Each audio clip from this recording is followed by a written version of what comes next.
আজকে রান্না করব সরিষা বাটা দিয়ে সিম তেল। তো চলুন কিভাবে রান্না করি ভিডিওটি দেখতে থাকুন। প্রথমে সিম আর আলুটা ভালোভাবে কেটে ধুয়ে নিতে হবে, তারপরে আলু আর সিমটা ভালো করে ভাজা করে নিতে হবে। প্রথমে আলুটা ভাজা করে নেব লবণ আর হলুদ দিয়ে।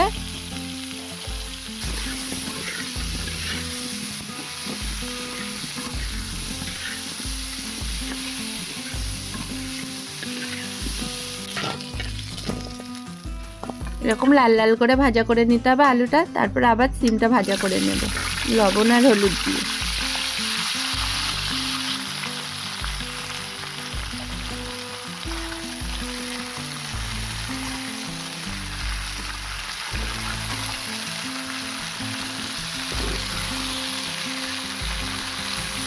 এরকম লাল লাল করে সিম আর আলুটা ভাজা করে নিতে হবে।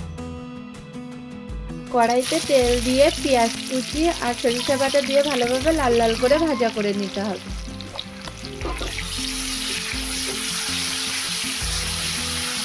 হয়ে গিয়েছে, এবার আমি ভেজে রাখা আলু আর সিমটা দিয়ে দেবো, দিয়ে ভালোভাবে নাড়াচাড়া করে নেব।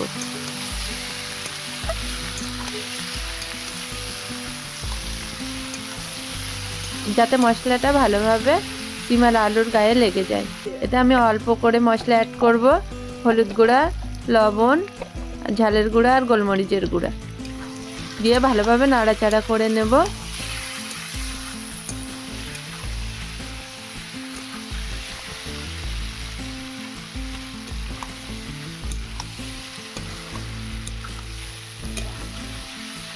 এবার অল্প করে পানি দেব, দিয়ে আমি ঢাকনা চাপা দিয়ে দেব।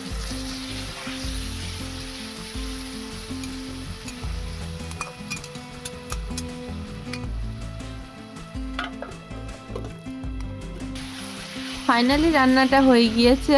আপনারা বাড়িতে ট্রাই করবেন, ভালো লাগলে কমেন্টে জানাবেন এবং একটা লাইক করবেন। আর যারা যারা চ্যানেলটি সাবস্ক্রাইব করেননি তারা চ্যানেলটি সাবস্ক্রাইব করবেন।